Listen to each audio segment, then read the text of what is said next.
Good morning. Thank you so much for being here this morning. We're talking about factories that think. I'm Jamie Heller. I'm the editor-in-chief of Business Insider.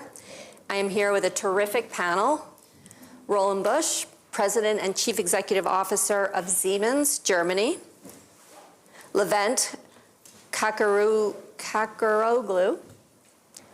Chief Executive Officer of Koch Holdings. Koch Holdings. Koch Holdings, okay, from Turkey. We've got Maria Shukla, Chief Executive Officer, Chairman and Co-founder of Automation Anywhere. And Peggy Johnson, Chief Executive Officer of Agility Robotics. So thank you all for being here, and thanks the audience for being here. Roland, I want to start with you. Siemens and NVIDIA have recently announced a partnership to build an industrial AI operating system.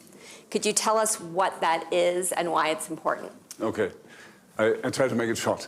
So let's assume now you want to build a new manufacturing line for electronics. What you do is you simulate the whole thing. You make a digital twin of the product you want to manufacture, of the production line which you're going to use, so of the whole environment, before you even start building it. That allows you to optimize the product, the manufacturing line in a very comprehensive way. This is where it starts. And here we go. So this is used digital twins.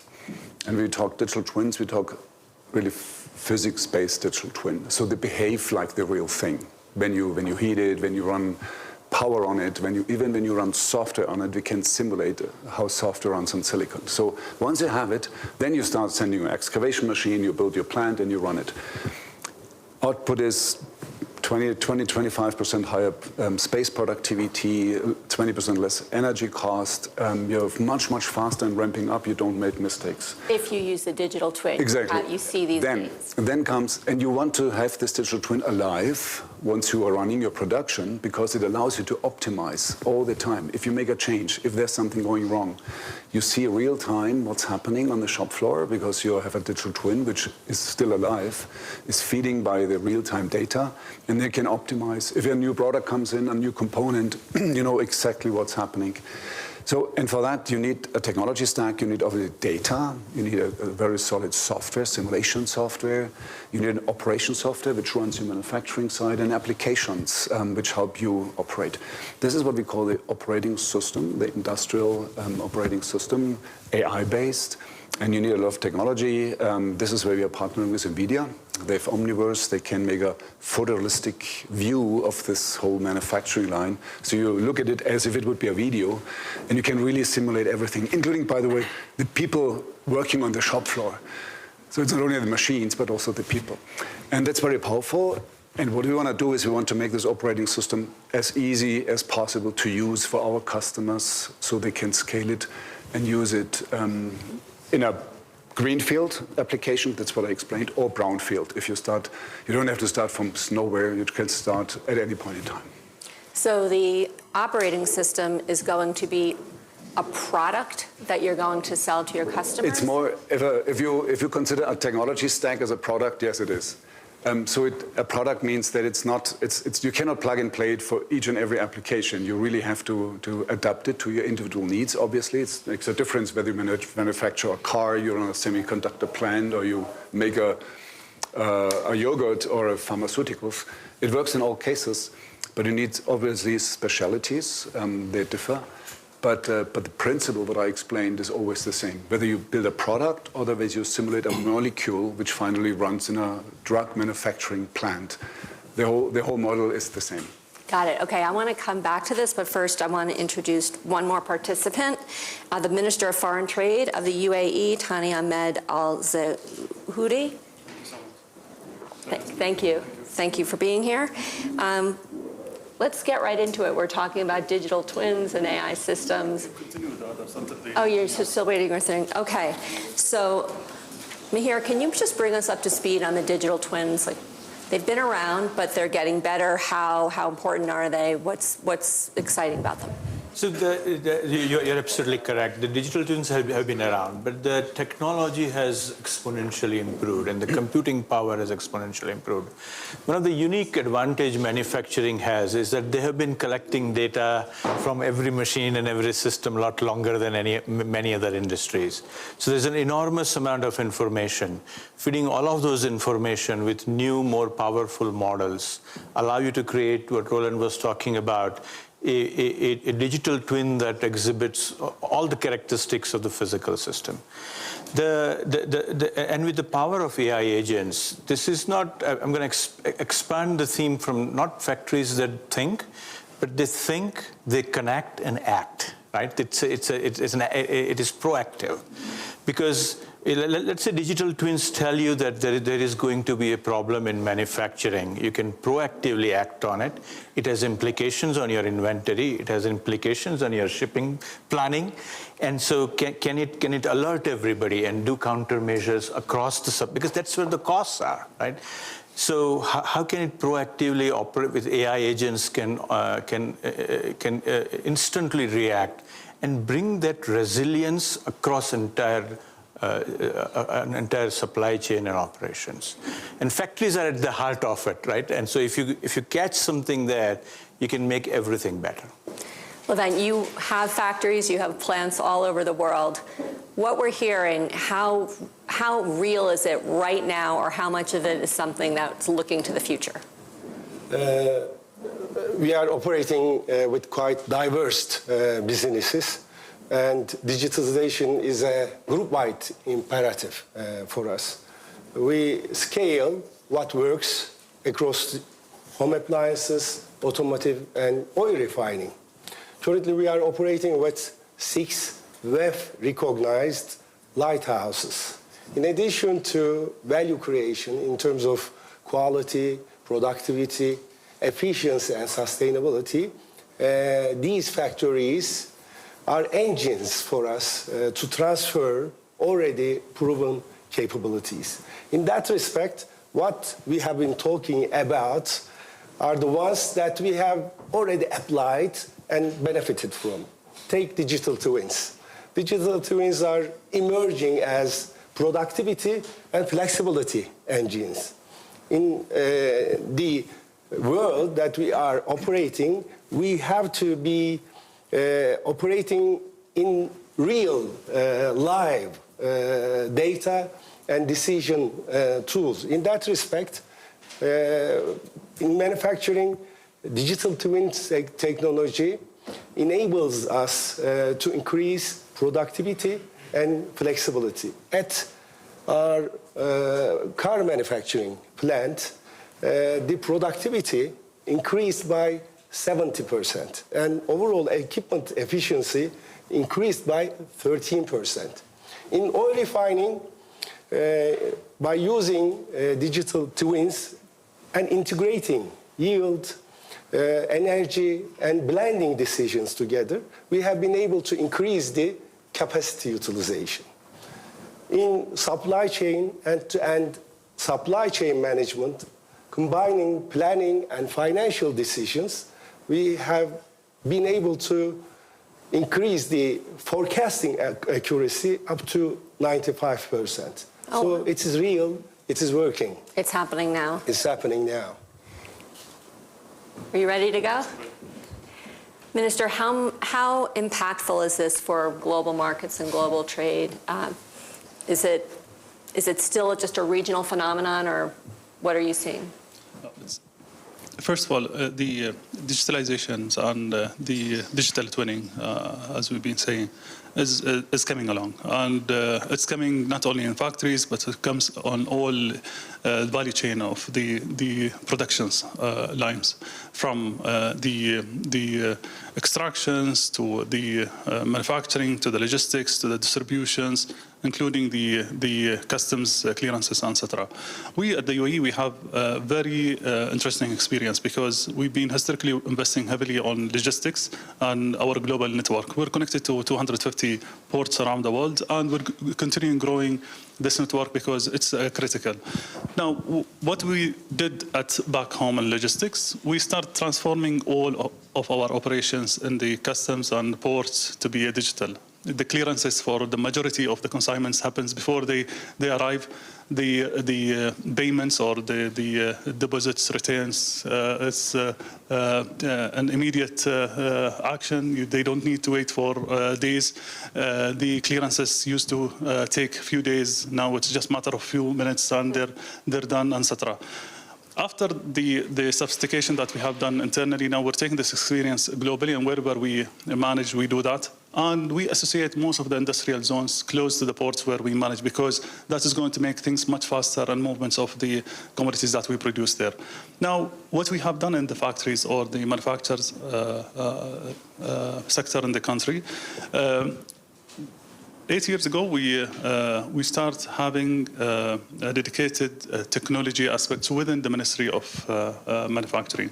And we were sending a message that technology has to take over the huge manpower, non-skilled labors that we're bringing from abroad, and just to make sure that we reduce.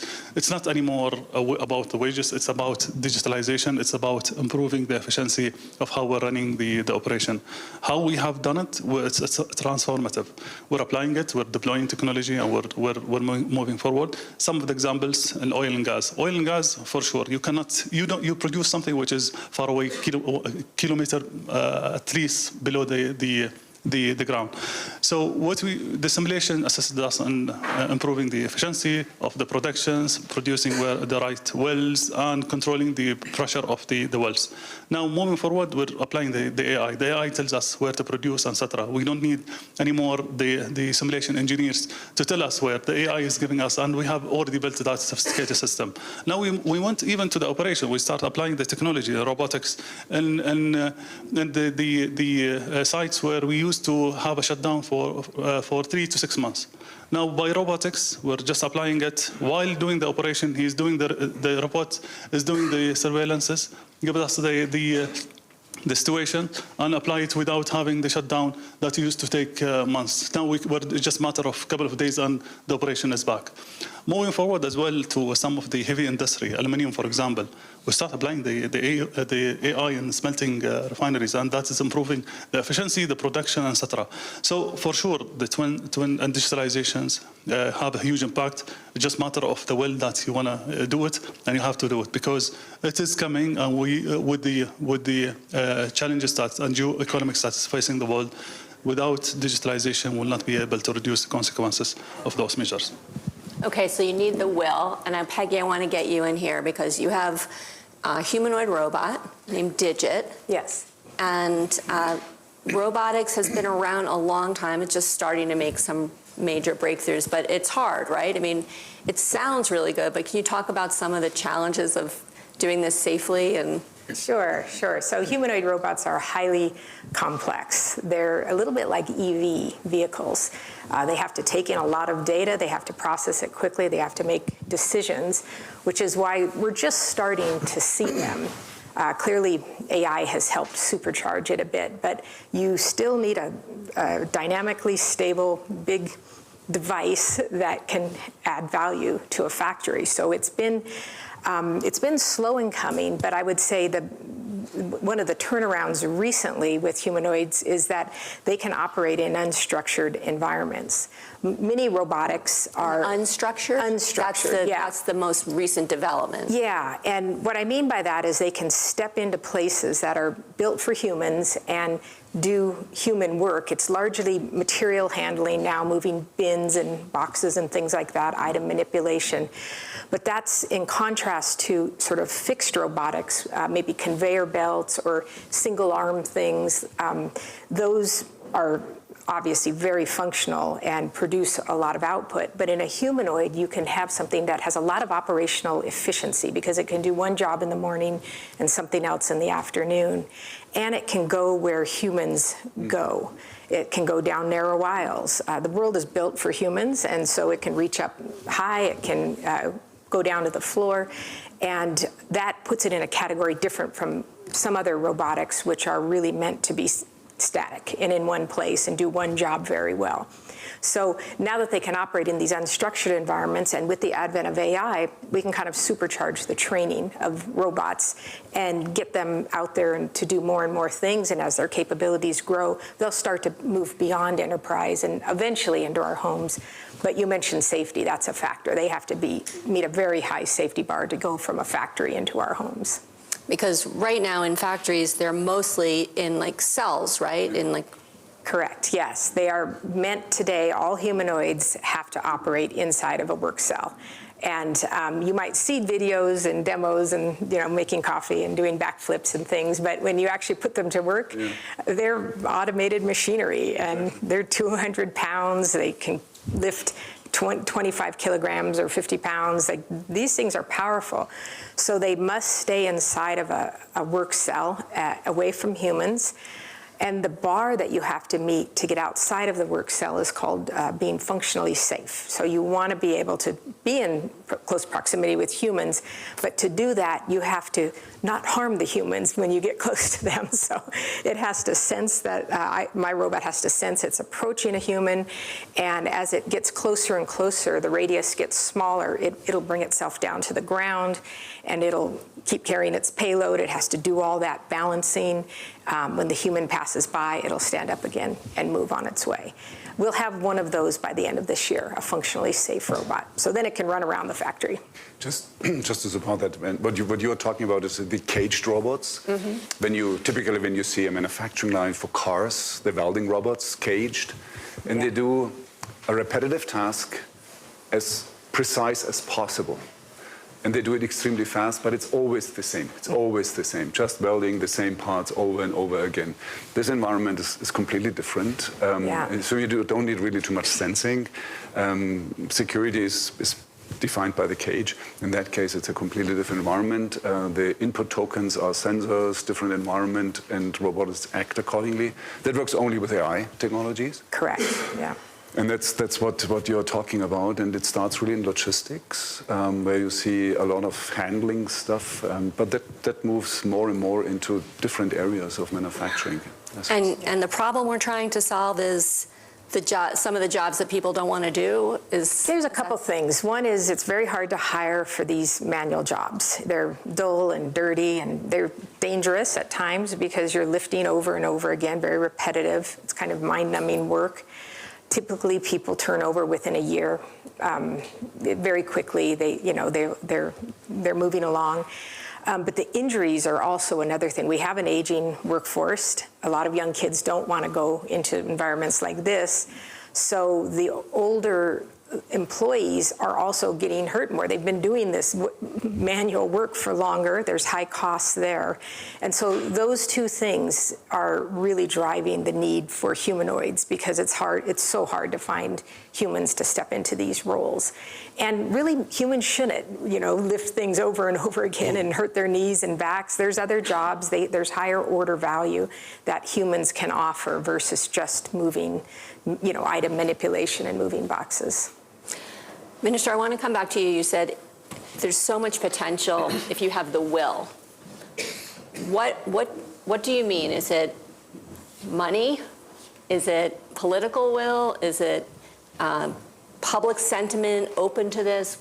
What is the challenge?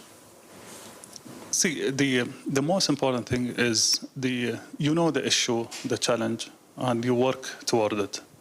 Sometimes you have the money, but you haven't diagnosed the right solution to the problem that you're having. I'll give you an example.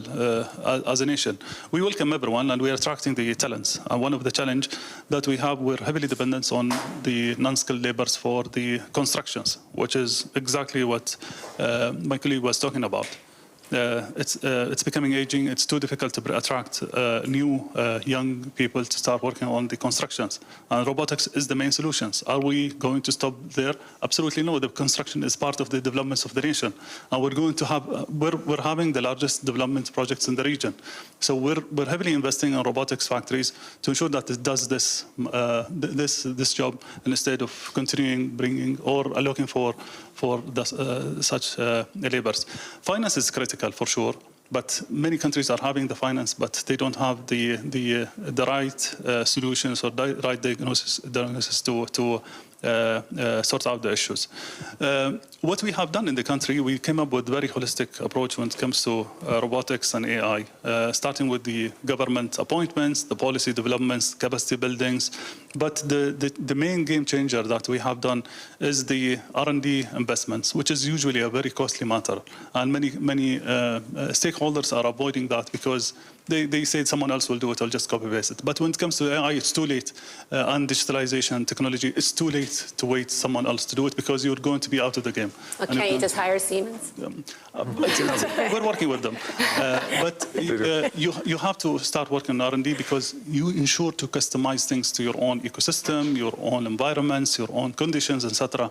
And then you start deploying and taking things forward. And the finance is combined with that because you need to have the entrepreneurs supported to bring those ideas and R&D thoughts into practicalities and commercial phase, which we're doing through different stakeholders. We're applying in the country the two models, the deployments and investments model, where we invest in international technology and bring it to the country, but also we have the consumer market where we apply anyone's technology in the country who would like to pilot and experience their projects. Oh, so you're opening your doors to be a place to pilot? We're becoming a regulatory labs to everyone. A laboratory. And at the same time, so we're doing our own as well, investments which match our own interests, etc. So coming back to your question, the will is there and should be there, but you have to know what you want, and you have to wait for a long term. You cannot just do it in overnight and think it's going to happen, because if you don't have that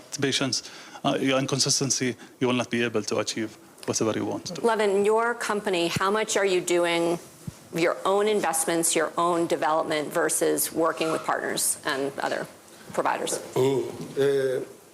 Of course, we need to work and collaborate with technology partners. But in addition to that, we have been building up our capacities, capabilities in digital space. In that respect, I can give an example of Platform 360 that we have developed in-house, and it has been deployed in more than 40 sites. It scales execution and decision quality across the businesses. As complexity increases, the need to accelerate the response speed and consistency become a real constraint. In that respect, this platform standardizes the diagnosis and decision across our businesses, and it is one of the most important aspects from our point of view to scale from pilot to the enterprise level. Is the ability to evaluate and make these decisions, that's the technology? What is the technology you're saying that is so important to scale across?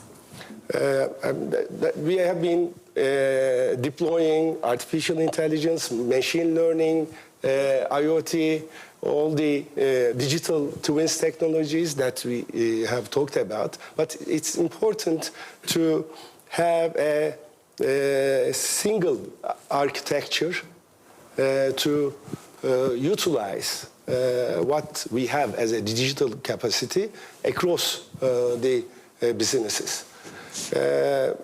One of the aspects of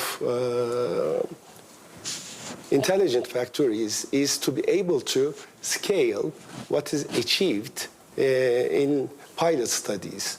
And it is not about deploying more technologies. It is more about strengthening the governance, operating systems, talent aspect, and the culture and leadership within the organization to make sure that we benefit from our capabilities across the board. I want to go to the audience for questions, but first, Mihir, I just want to come to you, which is, we're talking about R&D and the importance and trying new things, and yet companies have a business to run, they have numbers to make, and how do they what are you hearing from your clients? Like they probably feel a lot of pressure to get with the program and get going, but they also have their daily obligations. And also, is it better to be starting anew with fresh technology or just trying to like AI-ify what you already have? So I think we have maybe thousands of customers in manufacturing vertical alone running AI agents in millions. The possibilities and the benefits are enormous, and some of them are within 3 months. So you can unlock a vast amount of capital. Let me give some examples. Take an example of Sumitomo Rubbers. They started using this in the planning and then in inventory management. And eventually, as they started connecting AI agents, one of their biggest benefit came in container planning and shipping. Because if you optimize that effectively, there was a huge dollar amount. Take another customer, Cargill, just in order management and order to cash processes. You can unlock, let's say if you do a straight through order processing, increase that percentage by 20 or 30% more, you can unlock a vast amount of revenue stream. So by targeting these specific areas, I'll pick one more on inventory management. We have a European customer, and we were trying to see how to create an autonomous inventory management. And initially we were trying to mimic what human beings were doing. And then it occurred to us, why are we doing it? This is a lot more powerful. So we created AI agents that dynamically manage inventory in 32 warehouses and 685,000 items, 4 times a day. There is no amount of human workforce that could do that. So, and it saved them $200 million in inventory costs. So each of these things could unlock a vast amount of capital that is being vested in this current system. You take all of that, you take the will, you take the multi-year planning, and reinvest it into a sustained competitive advantage. This is a phenomenal time to be doing this. So it's really not optional, and just like you could just keep like getting just better margins, just simple stuff. Do we have any questions in the room here? Over here, please just let us know if you don't mind standing up, your name, where you're from, and your question. Thank you. Hello, everyone. My name is Enitan Tejosho. I'm a global shaper from Nigeria, and I work for Nigeria's presidential initiative for unlocking the healthcare value chain. So that's trying to boost local healthcare manufacturing. And one of the ways that we do that is through technology transfer. And so my question is, one, I want to learn more about the work you all are doing in Africa, not just as a market to sell to, but as a partner to build industry, and also to know what defines a great partner when it comes to technology transfer? What are you looking for when you want to look towards sustainable growth of industry in Africa specifically? Do you want to take that, or? I can give it a try.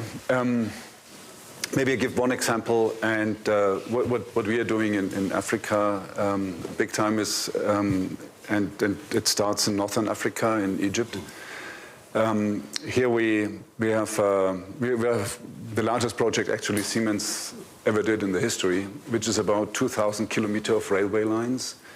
From the rail to the signaling system, electrification, and the trains, the rolling stock, the stations, connecting Red Sea and Mediterranean Sea, connecting the north and the south down to Sudan. So, and this changes the whole economy of this system, because we're connecting 90 million people. And there's a lot of technology which is going in. This includes, of course, by nature, technology transfer, because finally you operate the system on the ground. You have people how to make a kind of overhaul of your trains, run signaling systems. Actually, it's European ETCS technology which comes to the country. So there's, along with that project, it's not only boosting the economy, because it obviously changes the logistic systems completely.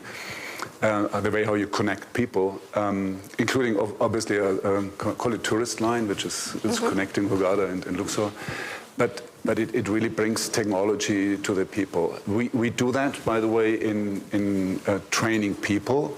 Siemens invests 430 million just training our own people on new technology, AI technology. We do that every year. But we are opening this platform also to our customers and our partners to take advantage of the technology which we have, because it requires a lot of knowledge. Maybe one word on Africa. This is not about AI technology. This is a general one. When economies develop, they develop in 4 waves: energy, logistics, infrastructure, so communication, mobility, then comes industry, and then comes higher education, healthcare. It goes concurrently, but you see these waves. And not before you have the first 2. You really are able to build up substantial industrial technology. And that's maybe one of the biggest problems of many countries in Africa, that they are in the wave 1 and 2.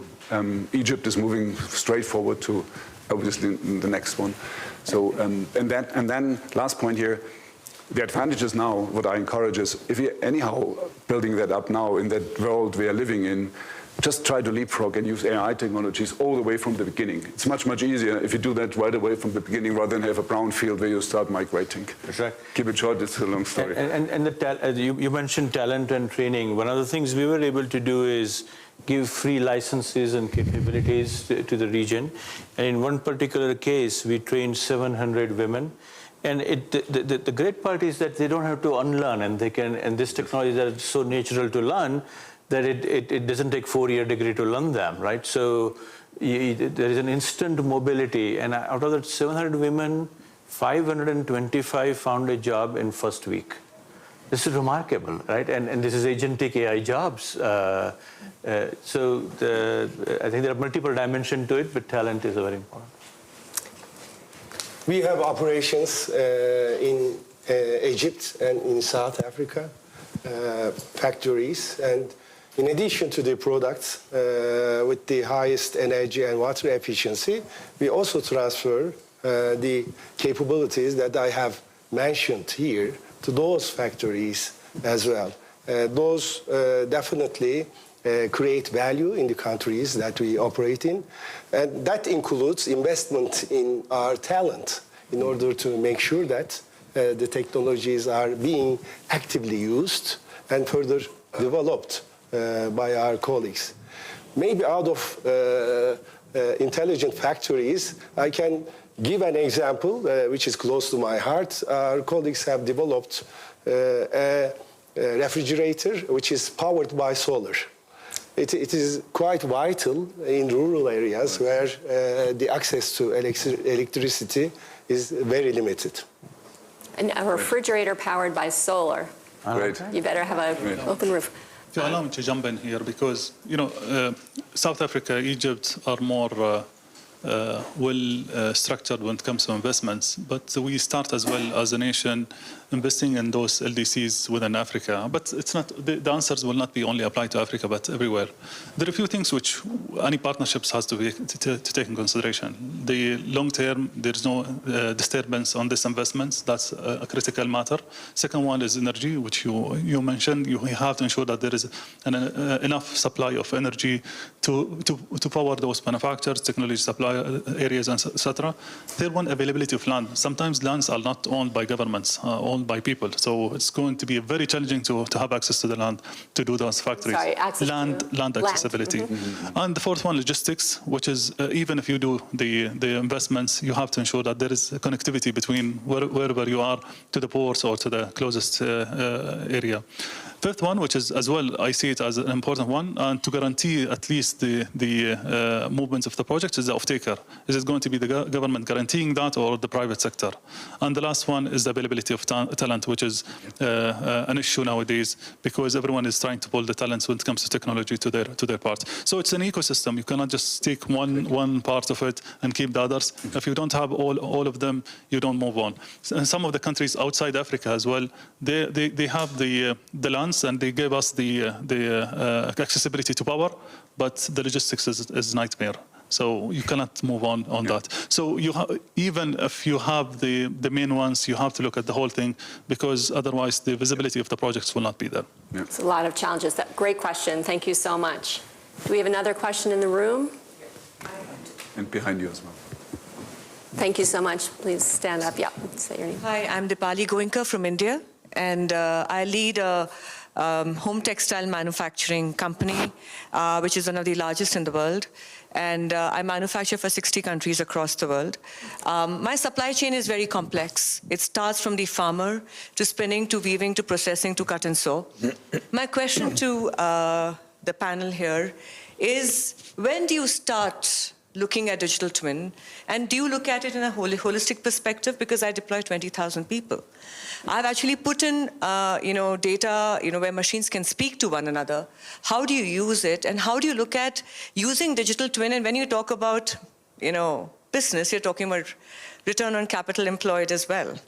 How do you look at it? So I think for me the question is, when do you start deploying digital twin in a complex supply chain where your customers are sitting in United States of America, UK, Europe, Japan, or Australia, and you are looking at end-to-end? I'll start. I run a technology company, and I would tell you I wouldn't start with technology at all. Is digital twin the right answers? Maybe not. I would look at, there are only three outcomes you can have. You can either increase revenue, reduce managed cost, or reduce risk, right? And so in your business, where is the biggest benefit? Maybe part of running a resilient supply chain, you can reduce cost effectively and generate $50 million of benefit. I would do that first and use that money to fund everything else, create more oxygen for the... so I would prioritize based on business outcome. We often tell customers that chase purpose, not promises of technology, and I run a technology company. But that's good, otherwise you will always have a gap between AI's promise and impact of AI and the diffusion of AI. Technology is a means to an end. Amazing technology, by the way, but means to an end. Thank you. Do you have a... Let me add. I mean, I know a little bit of textile industry, but obviously, and you rephrased it. It starts with your supply. Obviously, then you manufacture. I assume you have a lot of manufacturing machines, which are complicated, and you want to let them run 24/7, obviously. And then comes the demand. The middle part, if it comes to machines. This is where I believe you could really start working on, and you don't need a digital twin of your textile machines, but what you need in the first place is collecting the data, how they operate. So start with the data layer, so you collect the data, and then you can, and this is the beauty about it, once you have a good, we call it operating software, which controls your machines, you can throw AI on it, and they tell you this machine is going to fail in a week from now. So they tell it even for that reason. So you can order a spare part. This machine doesn't stay a week. It stays maybe just an hour because you know exactly what's happening. This is possible with AI technology right now. And again, this makes your CapEx run 24/7, makes a big difference. I'm even not talking about getting more in autonomous operations, which is in some cases easy and some difficult. I'm pretty sure you have your suppliers for your machines. And that's something where, I mean, we have this technology, we could support also to do that piece. The other one is the supply chain. If you really want to see how do you really get this whole thing running, where can you cost out, then you're more in the ERP system, which you hopefully obviously run as well. And the best is if you start tearing down data silos. I'm pretty sure you have data silos in your supply, in your machines, in your cell. Start tearing these silos down, call it a warehouse, data lake, whatever. Then you can, once you have that, you can do exactly what you said. You can connect the data. AI helps you, and this is super powerful because it opens you. It's a view on your operations which you never had before. I mean, that might have just paid for your ticket to Switzerland. Some great advice there. We have one more question, I think, back here.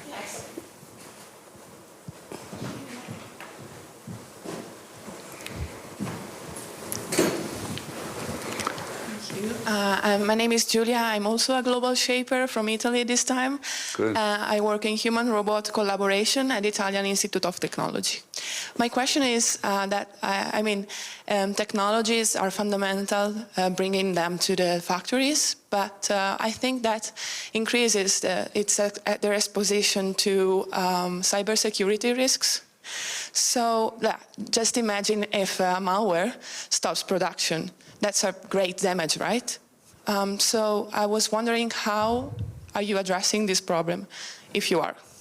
Thank Do you you. want to get in here, Peggy? Because Yeah. these robots are pretty risky. They are. I mean, when you think about what your mobile phone can do with the sensors on that, this is a different level because of the sensors that are on robots. Obviously, they have LiDAR, they have cameras, they have hearing devices. They are machines inputting data. It's a lot of data that's very, very sensitive. So from the very beginning of our development of the robots, we knew that that was going to be an issue for any customer. So we keep as much data on board the customer or offload it locally to the customer's sites inside their factory. And we don't own any of the data. We, with their permission, we can help process it for them, for instance, off in the cloud, if the robot needs to make a decision or something. But the data is the customers, and that was sort of the principle we went in with, so that the way we built the robot was to keep all of that data protected, to keep the comm links protected, and ensured that, you know, others, bad actors, couldn't get to it, because clearly that's very competitive data as well. I would also say that as part of design, you want to design it so that where do you use artificial intelligence and where there are dynamic reasoning, and where you lock it in so that it does not deviate. When I use an extreme example of let's say there's a cruise missile, and it can dynamically decide many things. It's kind of a robot. But it has a fixed destination. That does not change. That's not dynamic, because you knew it before you launch where it is going. Yeah? There are some things you do not want it to be dynamic. And in this exuberance of AI, sometimes we replace natural intelligence with artificial stupidity, and that's wrong. It's a wrong answer. Right? Did you want to pop in here? Because Yeah. So hard to beat that. I mean, before digital technologies, robots, and whatever came in, very often you see our customers running a manufacturing site disconnected from the rest of the world, except one router, which will throw every cybersecurity on it, what you have. So it's an island. That doesn't work anymore. I mean, it goes end to end. You start somewhere in the sensor, the thermostat, which you can hack eventually all the way to the cloud. So the attack angles are now 360-degree, much more than before. So you have to start from the beginning, how you design your cybersecurity landscape. And I mean, what we do is we deploy technology which is snorkeling on each of the bus systems which you run in a manufacturing site, looking for patterns which are unusual. This goes all the way to the cloud with all the cloud services which you get from your hyperscalers, from your suppliers. So it has to be an end-to-end kind of solution, and each bits and piece has to come together. Most importantly is, you cannot avoid somebody attacking you, right? Cannot even avoid somebody going behind your firewalls. But what you can avoid is, once they are behind, that you stop this thing, because you detect something. And it takes normally, I mean, minutes or maybe half an hour, hours before really damage can happen, and you stop it before that. So there's much more to talk about it, but it's a super complex and we have a huge ecosystem of partners, new technology startups. They come up with crazy ideas and huge technologies. We are very much tuned to do that and use it as much as we can. I think you almost have to design security first. Exactly. Right? Yeah. It can be afterthought. It cannot be afterthought. The question is so important. If you allow me to jump in from the government point of view, we started early on cybersecurity, and the other thing which we did, we built the right protocol, and we start making sure that people are aware. You cannot just work in isolation as a cybersecurity authority. You have to know, to make sure that the employees, anyone who is in the factories or in the government employees, they're aware of the protocol and what are the steps that has to be taken, and for sure the protection measures, etc. But the most important thing is to start from the beginning. Cybersecurity has to start hand in hand with the whole developments. Otherwise, it's going to be too late. And ensure that the awareness is going and the development is continuing. Does not stop somewhere. And the most important reason for an attack and a successful one is the human. Yeah. That's where the greatest risk is, and that's why it's so important what you're saying, to have well-educated humans on this. Yeah. Okay. Lots of risk, but huge potential. Thank you all for an amazing panel. Thank you for being here. Have a great day. Thank you, Julie.